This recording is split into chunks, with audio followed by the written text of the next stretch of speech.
How can you, as an individual activist, use the internet to promote the causes and candidates you care about? That's what I want to talk about with you today. We're going to cover 3 topics: how you can build an online strategy, what tools you can use, and how you can avoid common mistakes. But before we start with that, let's talk briefly about the strategic use of the internet for political activism. There are 2 important points. First, the internet hasn't changed the rules of political activism, or, dare I say it, community organizing. New technology has made it easier, faster, and cheaper to accomplish political goals, but it hasn't changed what those goals are. Second, the secret to using online tools to your advantage is to think of it as targeted communication, not mass communication. If you use online tools to deliver one message to an ever larger pool of people, you're not using it wisely. But if you use online tools to deliver segmented, personalized messages to segmented, separate groups of supporters, then you're in business. So with those points in mind, let's talk about building your online strategy. I like to present it as a series of questions. Question 1, what is your very, very specific goal? The best way to solve a problem is to break it down into a series of very small problems and start fixing those one by one. So your goal to end government-mandated healthcare? A good goal, but a big problem, almost too big. Break it down to specific bills, committees, and elected officials. If you have to, break it down into a multi-year plan. Question 2, what decision makers do you need to reach? Make a list of them, and again, make it specific. Which elected officials from which districts? Which professional staff on which committees? Which bureaucrats and which agencies? Question 3, who are your natural allies? Make a list of individuals and organizations that either share your principles or will benefit from the better world you're certain to be creating. Get creative. Make a list of everyone who could have a dog in this fight and think about how you'll craft a message for them specifically. Remember, that's the key of the internet, benefiting from targeted messages. Question 4, how can you and your allies apply maximum pressure to the decision makers? Nothing moves in politics unless it's pushed. Nothing pushes a politician more than fear of being punished in the polls, and nothing empowers citizens to speak their minds and share their stories more than online media, blogs, Facebook, Twitter, and YouTube. And that's a good introduction to our second topic. What online tools can you use to your advantage? We're going to go through 4. The first tool, a website or a blog. I'd argue those terms are almost interchangeable now. So think of your blog as your online home base. It's where you gather everything related to what you do online, all your writing, all your links to where you are elsewhere online, like Facebook and Twitter, and all of your archived and older material. A blog is also very helpful for publishing full-length, shareable pieces with source documents included. This is essential if you're making serious charges or a complex argument. The first thing your opposition will say is, "Show me the proof." And it's so satisfying to say, "I already did," and provide a link to your website.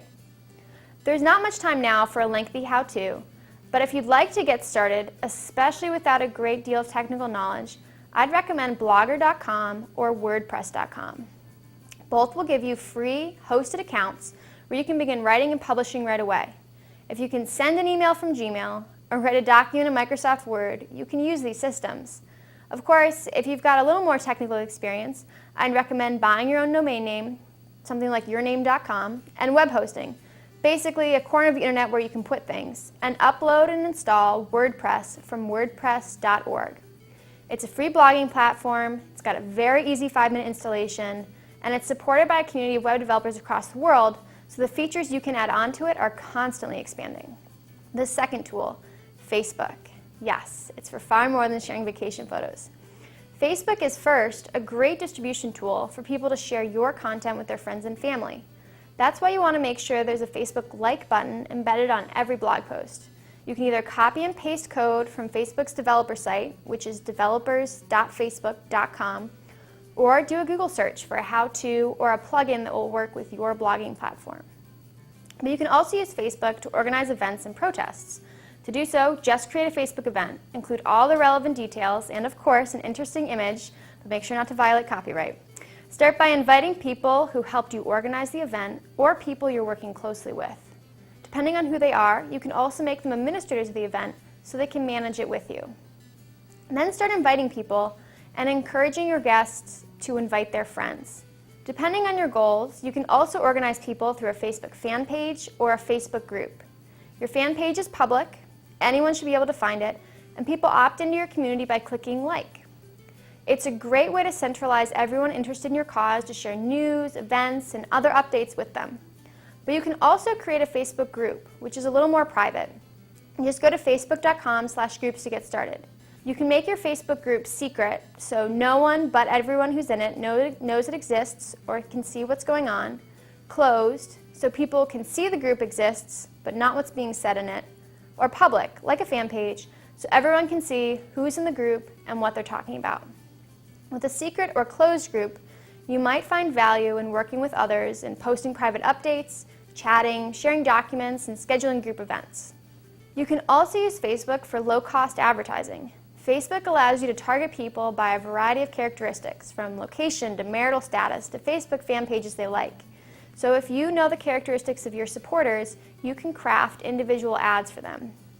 Plus, Facebook offers cost per click advertising, which means you only pay when someone clicks your ad. In other words, you only pay every time your ad actually works. The third tool we'll talk about today is Twitter. Your most valuable use of Twitter will be to build connections with the media, bloggers, and super activists. I use the term super activist because the people on Twitter actively talking and organizing around political issues are a fraction of the population of people who are political activists already. They are well-connected, well-informed, and very passionate about politics. In other words, they're your ideal audience. If you're just starting out on Twitter, begin by following the decision makers you outlined as part of your activism strategy, the local media, the staff of organizations you want to work with, and anyone else related to the causes and candidates you're promoting. Twitter has a high learning curve though, a very high learning curve. When you first create your account, it's a lot like walking into a party where you don't know anyone. If you're like me, it's awkward at first, and you hang out by the food. But then you start one conversation and another after that, and before you know it, you're involved in an entire community of people. The example I like to use is not in politics, it's from the horse racing world. I work in politics, I live in DC, I love horse racing, but the horse racing centers of the country are far away from me. Still, I've slowly become familiar with the horse racing community on Twitter by talking with one person and then another. If I can do it with racing, when I haven't seen a live horse race in a year, you can do it in the areas you care about. And as you build relationships on Twitter, you'll be building a distribution channel for your commentary and your activism on political causes and candidates. You're creating an online network. The fourth tool isn't one tool, but a cluster of productivity tools that can help you out. You can use Hootsuite, hootsuite.com, and TweetDeck, tweetdeck.com, both free applications for your desktop computer and your smartphone to manage your social media accounts. You should also set up Google Alerts, that's just google.com/alerts, for keywords and key people related to your work. Google Alerts will send you an email, either as it happens or once a day, whichever you want, to alert you to news stories that mention the terms you've selected. At the bare minimum, set one up for your own name. In addition, if you're collaborating with other people, especially if you're collaborating remotely, you'll benefit from Google Docs, just google.com/docs. Google Docs is basically a stripped-down version of the Microsoft Office products you're familiar with, Word, PowerPoint, and Excel, but it allows you to share documents and edit them from different computers. In addition, you'll find the Google Docs forms very helpful as a way to collect contact information, distribute surveys, or accomplish similar tasks with an online form. You don't need any coding knowledge. You just create a form, pass it the link, and Google collects the results automatically for you in a Google spreadsheet. All right, now you've got the right questions, you know the right tools. How can you keep from going wrong? Here are 3 common mistakes and how you can avoid them. Mistake number 1, message bombing. Fair warning, I invented this term, but I'm sure you know the concept. It's when individuals or organizations use the same pre-canned message over and over and over again in every medium possible. Instead of personalizing, customizing, or tailoring the message to their audience, they use the same message over and over and over again. The message may be great, it may be poll tested and focus group approved, but it's easy to tune out. Why? Well, imagine I poked you once in the arm, then someone else poked you in the shoulder, then someone else poked you in the knee. You'd react. But if I stood next to you and poked you in the arm over and over and over again, you'd eventually ignore me completely. It's the same way in repeating the same message over and over again. Don't do it. personalize, embrace the individual and the power of individual stories. Mistake number 2, not building relationships. The time to befriend bloggers, reporters, and other activists is not when you have the biggest story of the year. It's at least 6 months before you have the biggest story of the year. Online tools give you the power to build one-on-one relationships with people you never could have met or extensively networked with before. People who share your principles but live miles away or work in a different industry than you, or just you simply wouldn't have otherwise crossed their path. Take advantage of these opportunities online. Learn who the most influential voices are in the conversations you want to be part of, whether it's your local media, your state media, or the conservative community around you. Build relationships with those people, starting right now. Then they'll be much more likely to open your email and pass on a link to your big story when it hits. Politics is about people. Meet as many as you can, online and offline. Mistake number 3, picking a target too broad or too high. The first question I presented for building your activism strategy is to pick a very, very specific goal. To do otherwise is to set yourself up for failure, frustration, and disappointment, none of which you need to experience. No one can end a government takeover of healthcare or make an elected official listen to reason, but you can affect votes on specific bills, public positions on different policy issues, and the outcomes of elections. Make your targets narrow and specific. More important, don't be afraid to make your targets local. You can wield tremendous influence at the local and state level. How many people show up to city council meetings? Not many.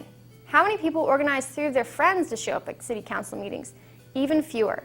You can be that person and make that difference. So do it.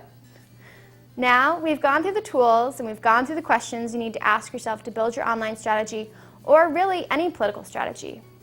So how do you put the questions and the tools together to create a strategy that works for you? This is where you can stretch your creativity and have a lot of fun. Another advantage of online tools is that production cost is low, little more than your time. So you can move through rapid, multiple iterations of projects and activism campaigns. So experiment, have fun. To paraphrase a left-wing community organizer, Saul Alinsky, a good tactic is one which your people, which means you, enjoy doing.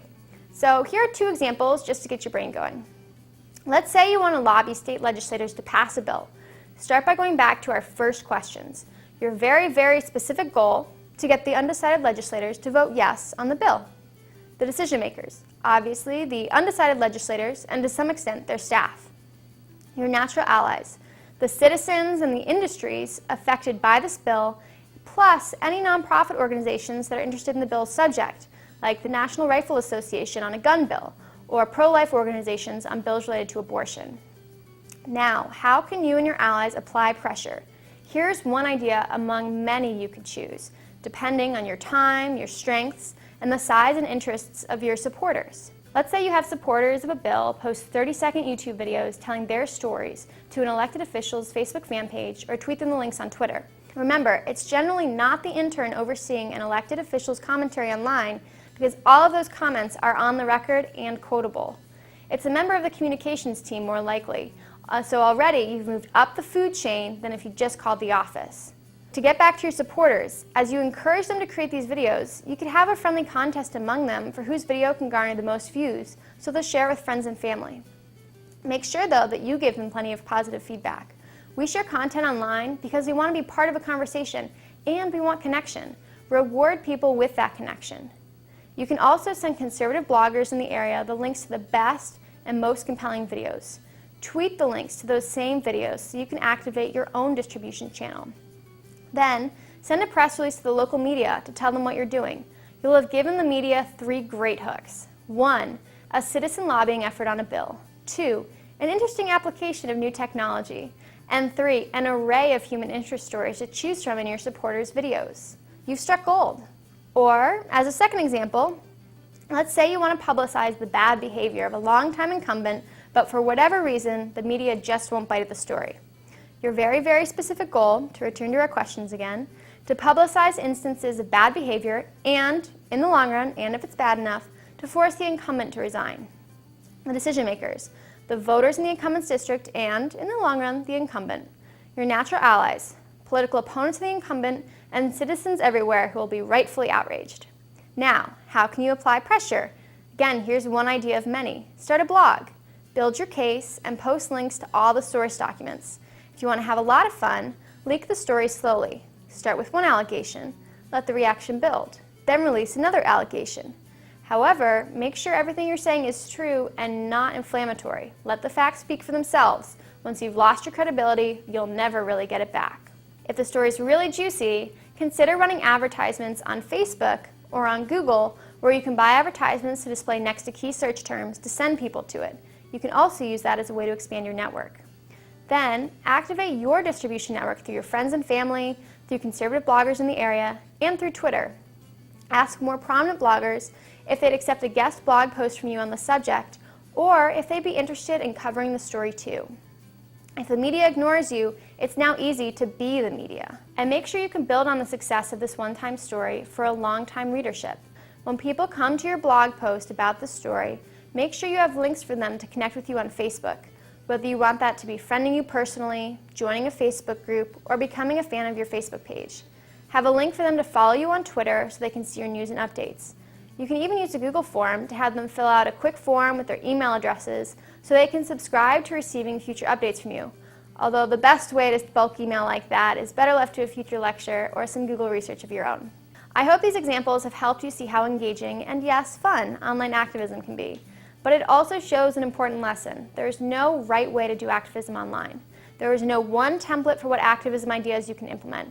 The best strategy is the one you come up with. Work through the questions we outlined at the beginning. Review your list of tools and the major benefits you gain from each. Determine which tools best help you meet your goals. Then, get going. Good luck, and perhaps more importantly, have fun.